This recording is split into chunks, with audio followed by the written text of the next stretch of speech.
My name is Fee Goodson. I am from Philly, PA, West Philly, Winfield. And I am a mother and a business owner. Great. Now, what kind of business do you own? I own a tailgating business. It's a luxury outdoor event space on wheels is what I like to describe it as. And it's all inclusive with your grills, your restroom, your televisions, your Wi-Fi, your music, your sound system, everything. Great. That's an interesting business. So how did you get into that? Like, what was your inspiration? So it's actually funny. I was on a date to an Eagles game and we were walking, by the tailgating where everybody parks and just going crazy or whatever with their food, with their grills, with their televisions, tripping over each other, just looking very discombobulated. And I was like, yo, it would be so decent if somebody just had a truck with everything on it and all you have to do is show up. The person that I was with, he was like, we stopped and he said, Fee, that is a decent idea. Like if you did that, I would definitely go half with you, partner with you, whatever. That's what he said. And that was pretty much the end of that conversation, the end of the thought in a way. I sat on the idea for maybe 6 months without doing anything, without doing any type of research on it, finding out if there's other businesses close by or in a tri-state that does it.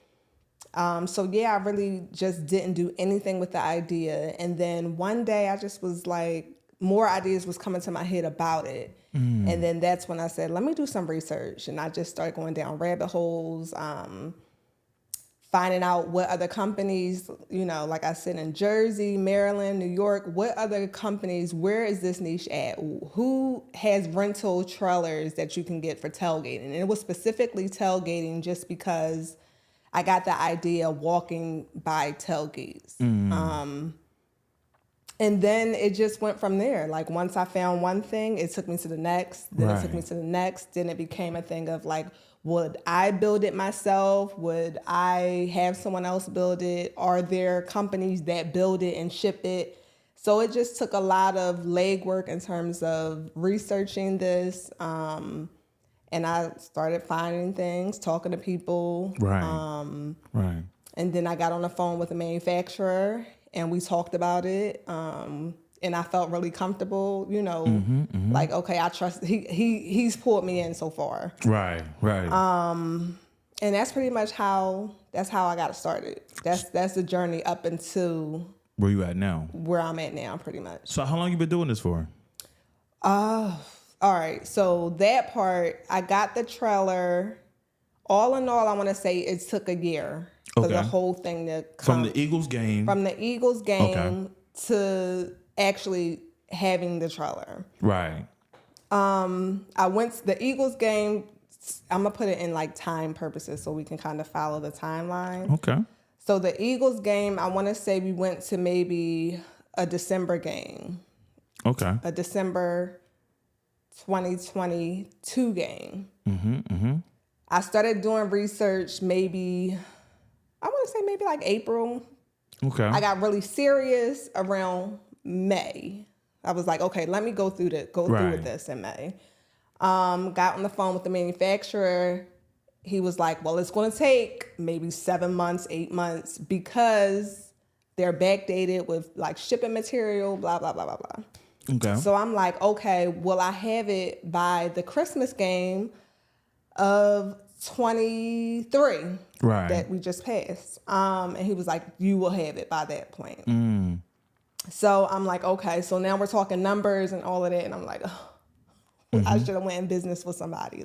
Right. So can I ask that question? Yes. So did the gentleman that you was with for the Eagles game, did y'all eventually become partners? No, we didn't. No. So you just went in just by yourself? I went solely on my own. Wow.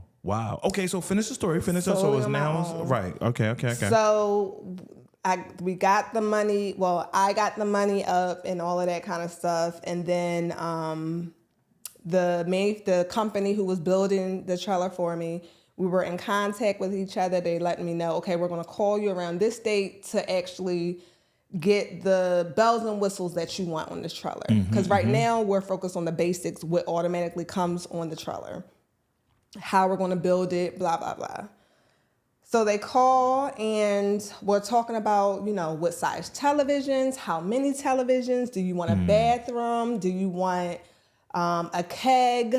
Do you want a kitchenette? Like all these extra things. It's kind of like buying a house in one of those establishments where they have like HOA fees where like all the houses and you can add you can keep the basics or you can have upgrades. Get it to your liking. Same thing as this particular trailer company.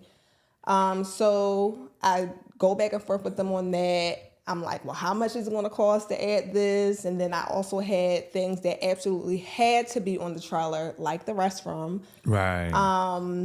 But it really came down to what brand of grill do you want? How many do you want?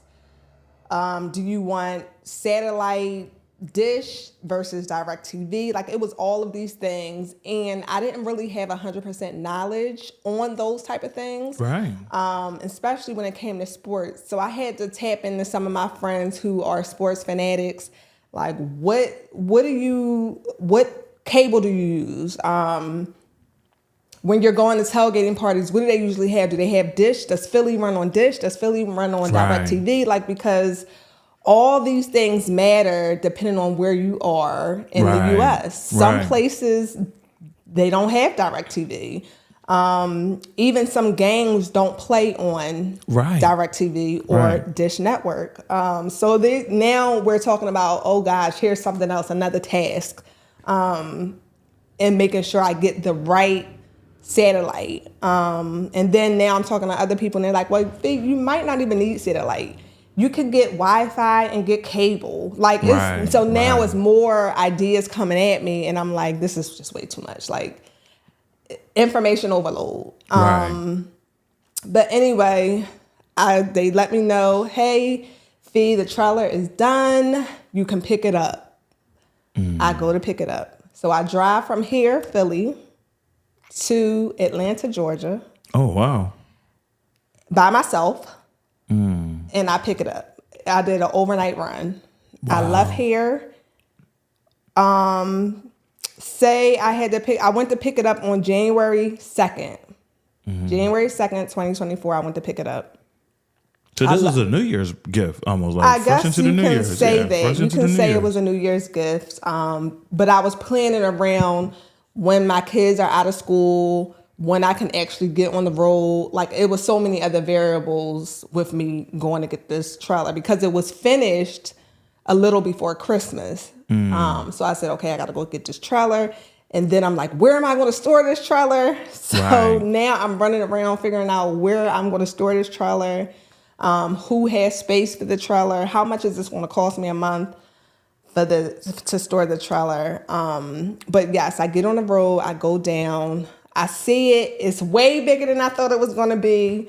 But I was able to just say, you know what? What can I do now? I have it. Right. Hitched it to my truck and got back on the road. Right. And came back home. And that is how the trailer is now currently here with me. Wow. Look, I don't know where to start. There's so much to unpack. First and foremost, your story, your testimony, I commend you as a black man to a black woman for you to go out here and do that. I know it was scary. I know that it was challenging, but I commend you because, boy, you went out and did it. Like, you didn't ask for permission. You didn't wait. You didn't sit in your hands. You did your research. And I just appreciate the fact because at any given moment, one of the things I think we need to talk about in this entrepreneurial journey is how scary it actually is. For sure. You know, to put your money down on something that it's a new concept. I mean, I don't know. And that's another thing that leads me into this too.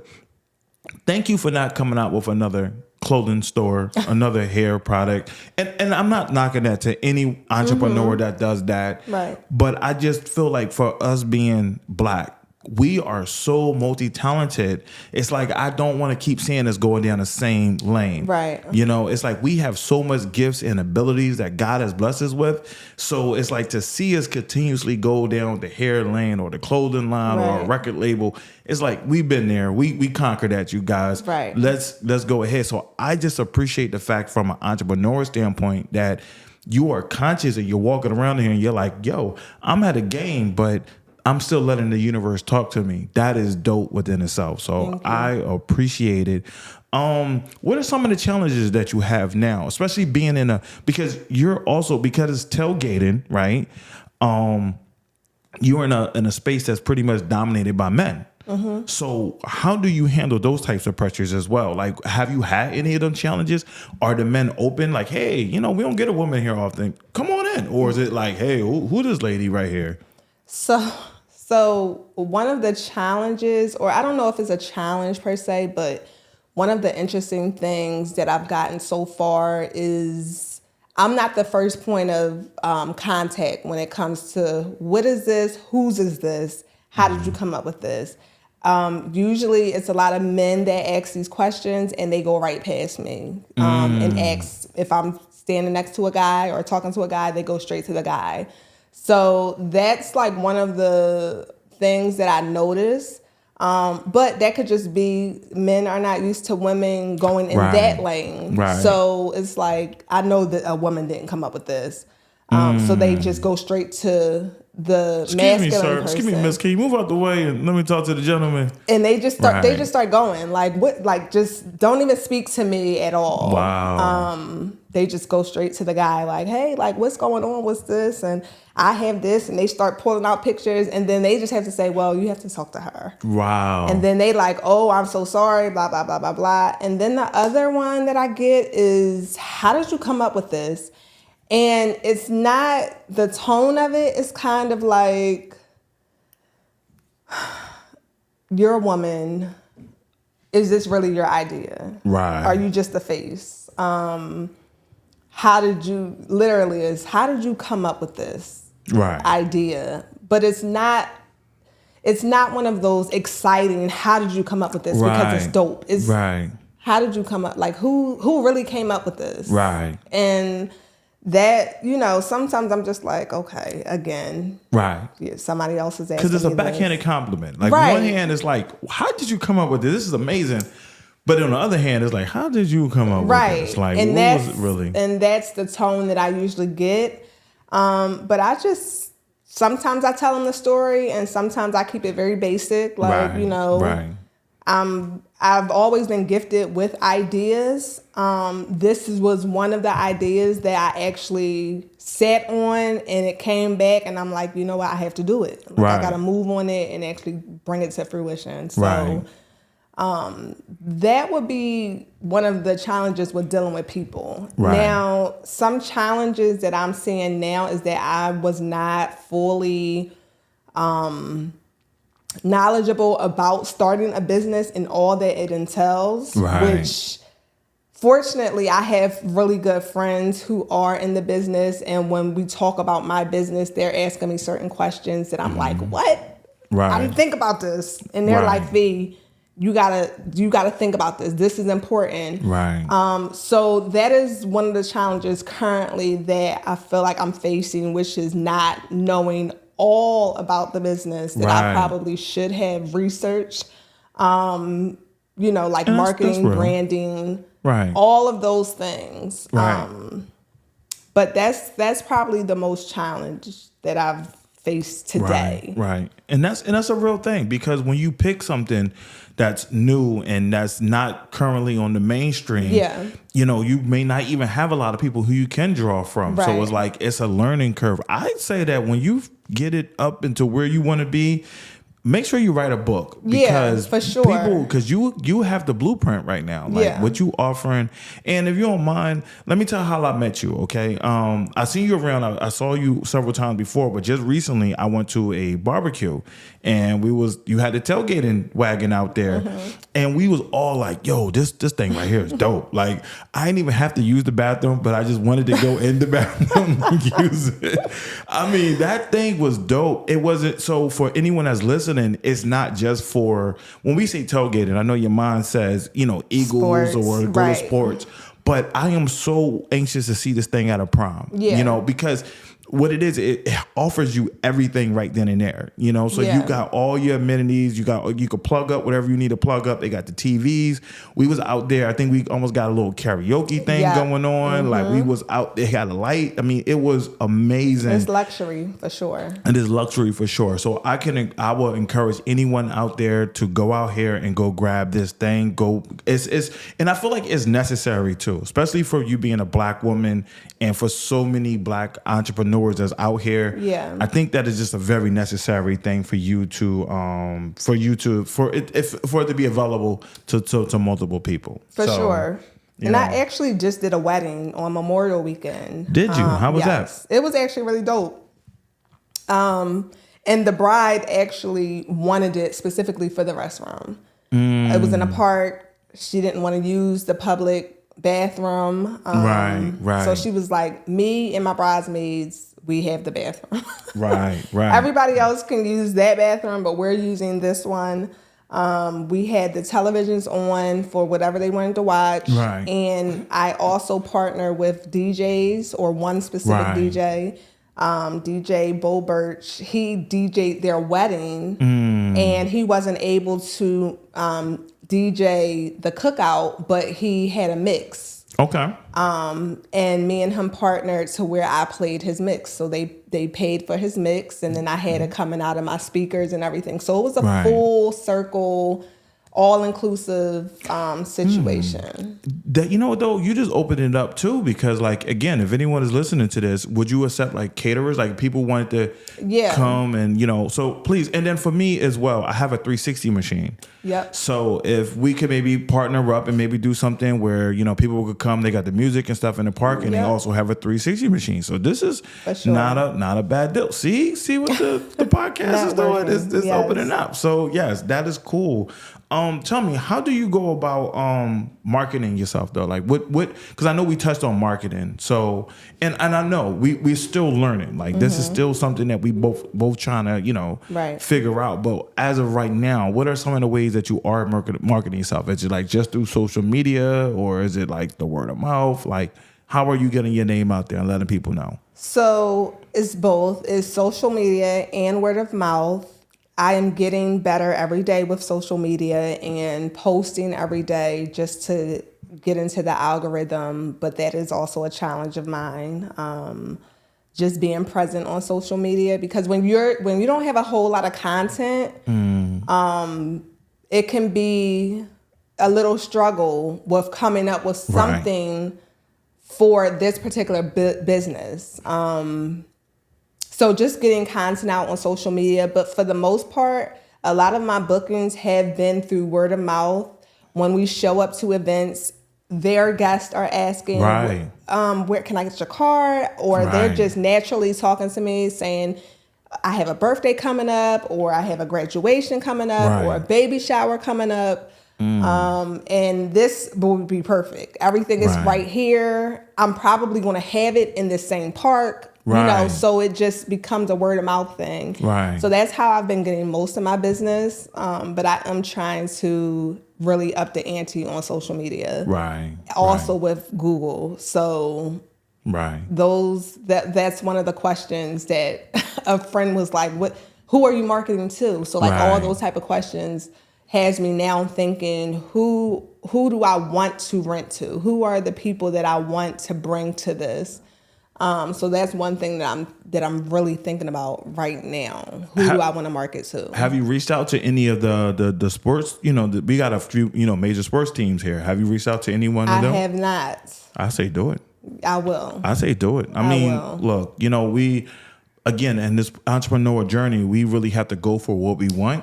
And I realized too, and this is no, you know, how to put this. Part of the reason why I see it like a lot of other entrepreneurs winning is not because they knew more. They just went for it. They just went for the home run. So while I'm speaking for myself. So while I was just trying to get on base, they was actually the ones that was like, no, I'm swinging for the fences. My 6-month goal is to get Sherelle Parker on this platform. That's my goal.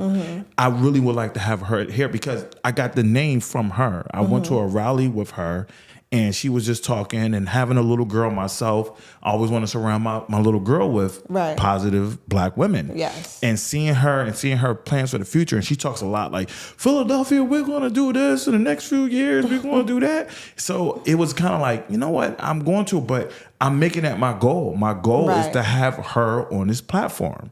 So it's a real thing. So I feel like it could happen, you know, but it's not going to happen by me being tight-lipped about it. Right. I got to go out there and get it. So I've been putting myself in position and trying to, you know, reach out. And I'm still trying to work out a few kinks of this thing, you guys. So for you guys who is watching the podcast, you're watching, in my humble opinion, Rockefeller Records in his early days. Right. You're watching Bad Boy in his early days. You know what I'm saying? Yeah. Well, no.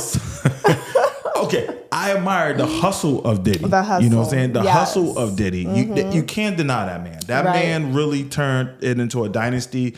I just think for him being for so long and so in power and so forth, it gets to his head after a while. He really became a monster. It's unfortunate to see it because, you know, all my childhood heroes are like gone, like all mine. Like I'm from the 80s, 90s, y'all, you know, so it's like all my childhood heroes is like taking an L right now. So it's like, you know, do we got anybody, you know, Suge in jail, Diddy now, Dame gone. It was like, man, who's left, you know? So, but I just say that I'm humble about it, but I'm also a shark in the water. You know, it's like I'm not making no excuses for anything. This is what I want. I want it to be here. And this platform, it's been growing, so I'm thankful for that.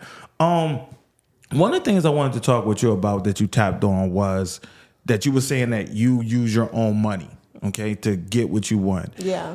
With that being said, without going into too much detail, can we talk about the importance of saving and the importance of having something and having some money so you can invest, so when the universe do speak to you, you're in a position to actually do it? Can we talk about that a little bit? Yeah, that's fine. So please tell me and give me some tangibles, like where maybe like some of your sacrifices, like, man, I wanted to get that pair of shoes, but instead I did X, Y, Z. So well, the first thing is I have a job. Okay. I have a job that I depend on to pay the necessities, to pay my bills, to pay for my kids to go to school. Okay.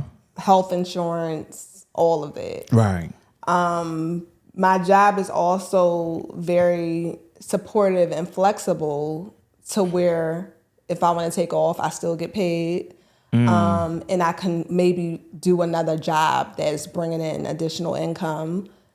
That's beautiful that they allow that. Yes. Right. But it's all in who you work with and that's true. How you work and stuff like that. I've always was a saver. Since a child, I can hold on to $5 for a month.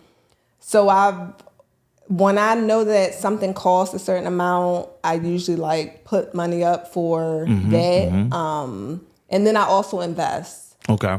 I do invest money. And for this particular project, it just fell at the right time. Okay. Where my investments were doing really well.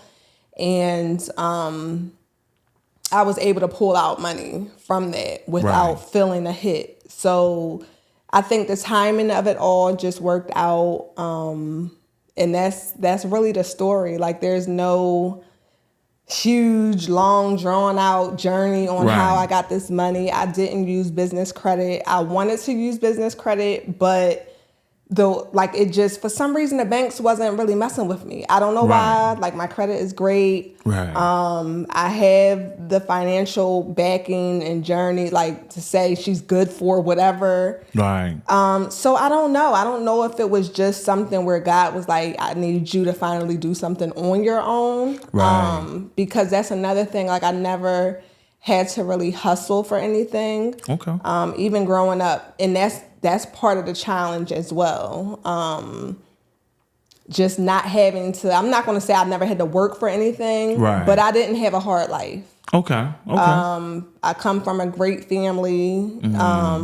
I just didn't, the hustle is not in me. Like it's just not. That's something that I do hope that I gain, especially being in this business.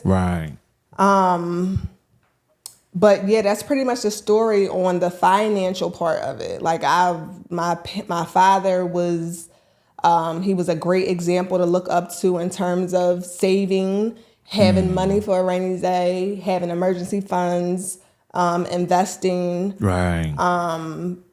when to pull, like what to invest in, Right. thinking about things, and not just saying, "Oh, this is a great idea. Let me take this." Right. Like, no, making sure my portfolios and everything is growing. Talking to financial advisors. So he was great in that aspect, and that's pretty much how I learned to save and make decisions on what I should be spending money on. Right.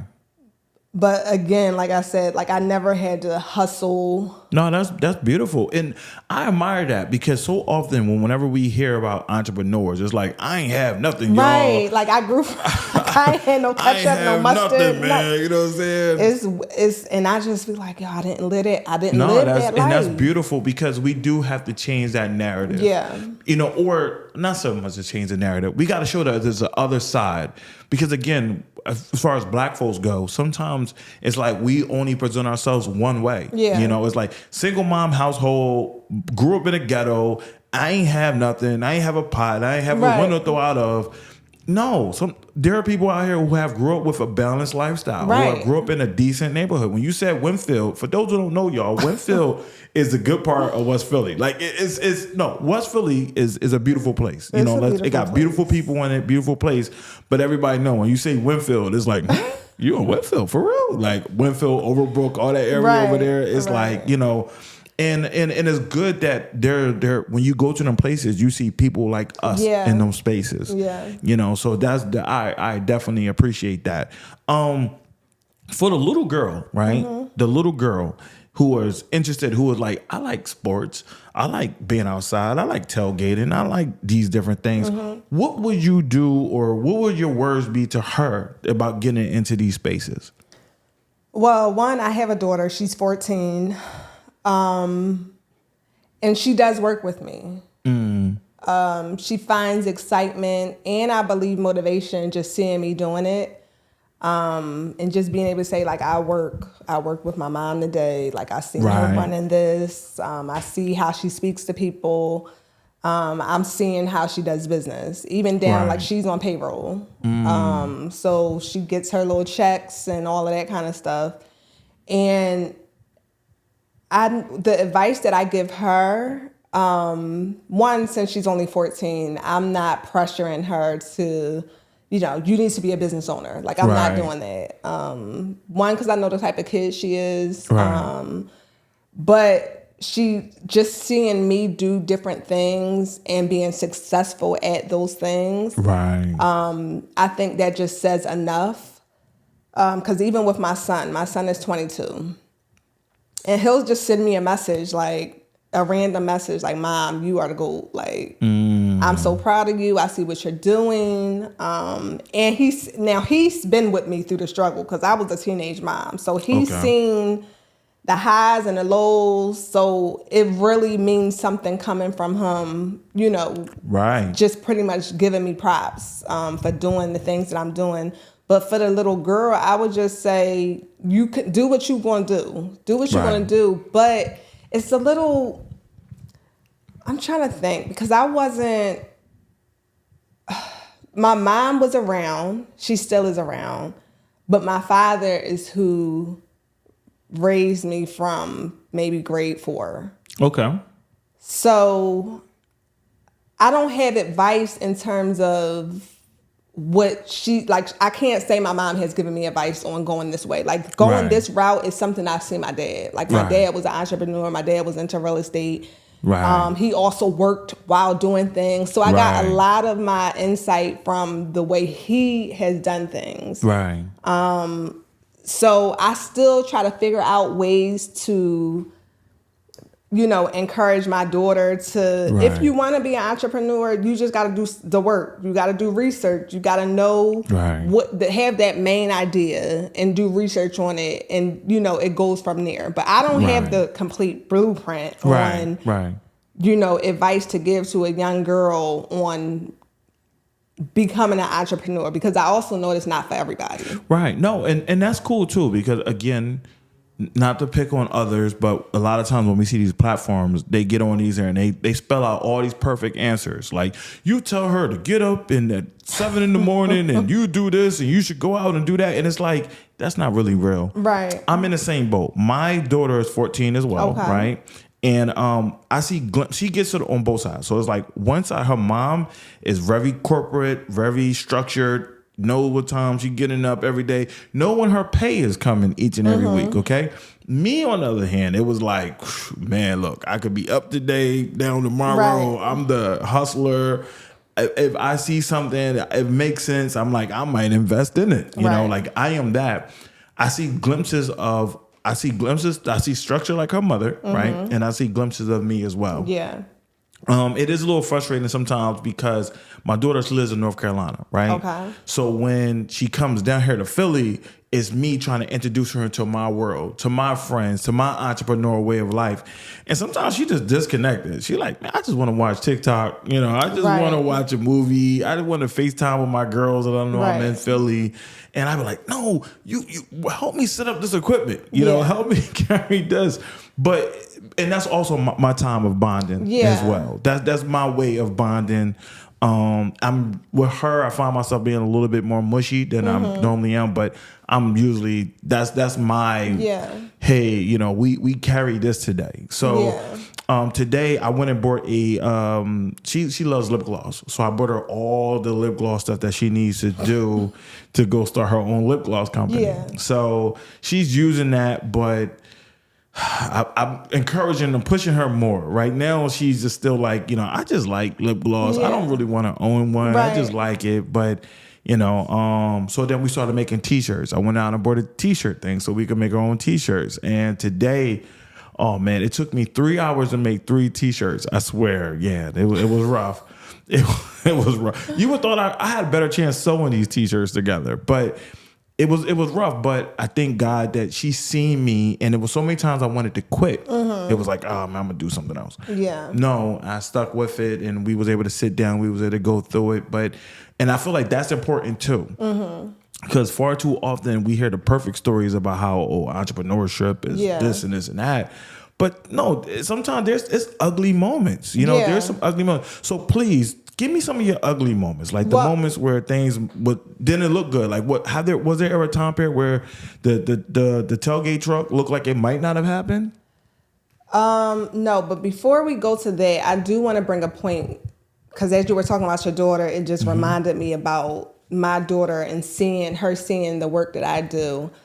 So I usually bring her, because I'm also on TV and film. So I usually bring her along.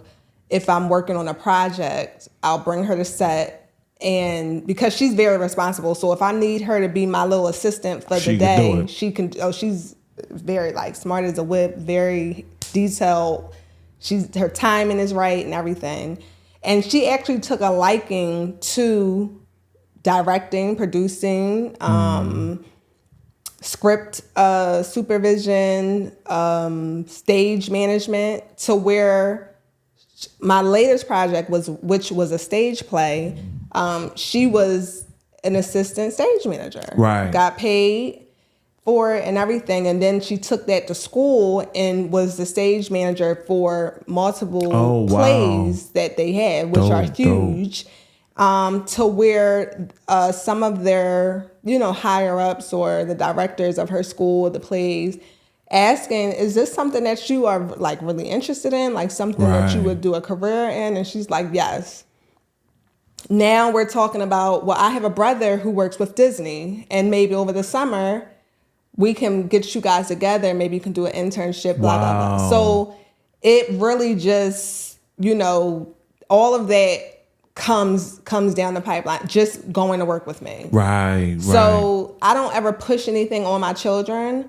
But I do bring them along to what I'm doing. And then if they fall in love with it, they fall in love with it. If they don't, they don't. Right. And then, that's pretty much how that goes. So that's something I thought about when you were talking about your daughter and you trying to introduce her to the world. Things, right. And she, maybe next year she might fall She in might love fall with in it. love with it. Right. I think it's about being 10 toes down. Yeah. Just as long as they seeing you. And that kind of brought me to the point of even with your son about how he said he would see you and then he'll shoot you a text and say, hey, mom, you did great, or you the GOAT. That right there is decent, because I know with my mother is getting older. And I know when I was growing up, my mom was a superhero. It was like she was, everywhere, did everything, got a problem, you talk to Big Mama. Right. We call her B-Love, right? So you talk to B-Love. B-Love, her name is Brenda. So you talk to B-Love. And now that she's getting older and slowing down a little bit, it's like, wow, you're starting to see the chinks in the armor a little bit. Yeah. You start seeing like, man, she was a woman that gave up on her dreams to make sure that I was cool. Right. I didn't see that early on. It was just like, hey, you got a problem. You talk to B-Love. That seems to be what the trajectory is. Your kids, you think that they're not listening, and oh my gosh, I'm being a bad parent, or why are they acting out or acting this way? And then a couple years later, they're like, Mom, I remember when you said this. Right. You was right. You was right about this. Right. And then those are those moments where it's like, right, what I was saying wasn't in vain. It really do. It don't happen way we want it to happen. Right. It don't happen. I know I was talking to a friend of mine. I was saying the same thing. Like, she's so frustrated with her son, and I'm like, give it some time. I guarantee you, your fruits. You're going to see the fruits of your labor. But like you said, you got to stay 10 toes down too. Right. If you say no, right, and this is the reason, that's it. Right. No, I agree. I agree. Yeah. So. I'll ask you about the ugly. Tell me about a time that like maybe like a setback you had, and like give me some of that. A setback with the trailer. I wouldn't say it's a setback, but I do think that it's a small fear of mine that it won't make as much, or people won't take to it as I would like them to. Right. Or at least as fast as I would like them to. If I'm hoping for bookings every weekend, Friday, Saturday, Sunday, just booked up, and it's not happening, it's like, was this the right decision? Right. Do people really have the money for this? Right. Do people want to spend their money on this? And that's one of the fears that I do hold. But when I have friends who are asking me those questions about business, who are you marketing to?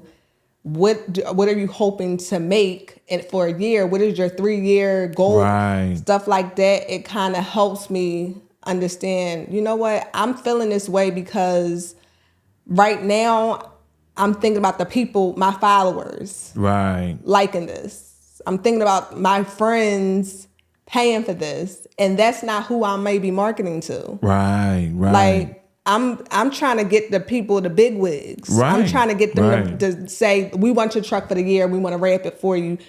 Or we want to wrap it. This the check coming. Right. And you don't even gotta look at it. I don't have to look at nothing. I don't have to do anything. Right. So that's one of my hiccups right now is just trying to get out of that fear of not being successful. Right. Not making my money back. Right. Because like I said, that's my money I put out. I didn't. Right. It's not credit. It's not somebody else's. Like, it's my money that when I went into this, I'm like, this is the first thing I got to make big. I got to make big my money. Right. Everything else, I don't care. I just need to make big. Right, make your money back. No, that's real. I need to make something back. Right. So that's one of the biggest setbacks I think for myself, is just getting out of that fear of failing. And once I get over that hump, which I feel like I am, I'm getting out of that. Because now I am intentional on who is this for? Who's my audience? Right. It's not my people, it's not y'all. It's these other people. Right. And just having I think really having those friends who know about business, right, and who can help me along that way. Just say, Fee, that's not They're your friends, but that's not who paying for this. They are Right. not the ones that's out there every Sunday or out there every Tuesday, tailgating from noon to night. So I think that is one of my biggest setbacks, is just that mind, like just training the mind to not go deep into like, girl, this not gonna work, or another weekend of no rentals, like getting out of that and thinking more of, this is who I'm renting to. This, I'm talking to this person today. I'm sending emails to that person today. Somebody's going to get this. Right. And it's not easy. I mean, as entrepreneurs, it's not easy to lay yourself, in front of the congregation and say, hey, man, I need, I'm looking for help, or I'm looking for this, because I know I go through that too. Like sometimes, working with photography or working with video, I will edit the crap out of a picture and you put it up and it's like, no one noticed it. Right. No one said anything about it. May got a few likes, but you know how you might get your likes from your certain people, like there's certain people who just post up and it's like, I'm just going to tap it no matter what they do. Right. As long as it's nothing too egregious, I'm going to just like it. But you be like, no one commented on it. And that after a while, it chisels on you. It chisels because the first time you're like, hey, it don't bother me. The second time, it don't really bother me. Third time, it's like, dang, nobody like my stuff. Right. And it's real to do that. So I admire that. And it takes a lot of courage that you're doing. Also some tangibles, as I was thinking about the tailgating thing, I think is also good for concerts as well. Oh yeah, it's good for everything. It really is. It's good for everything. It is. So again, for those out here, for those block captains, I'm talking to y'all, for the block captains that's out here and they need a place to, especially for the older folks, who might want to come enjoy your festivities, but they can't really necessarily run to the bathroom all the way back home. They got it right then and there. Okay. They need a place to have the kids, because it parked everybody. You was playing, I don't know exactly what you was playing, but we was like, it was something, I think was the game on, the playoff, NBA time. So it was a playoff game that was on. All the men was watching it. Right. We got the music playing, the girls was dancing. Games. We wasn't going nowhere. Right. We wasn't going nowhere. So it's an awesome experience. Fee, please tell the people where they could reach you, where they could get in contact with you, where they could rent, more importantly, where they could rent the machine, and anything that we could do on this platform to help you on your journey. By all means, we are available. Yeah, so you can find us at Instagram at Luxurylocker.room. You can email us at info@luxurylockerroom.net, or you can call at 1-866-722-0777. And that is how you can reach us for anything. Any of your outdoor needs, we can pull up. Right. And if you got a big enough house, we could go inside too, okay?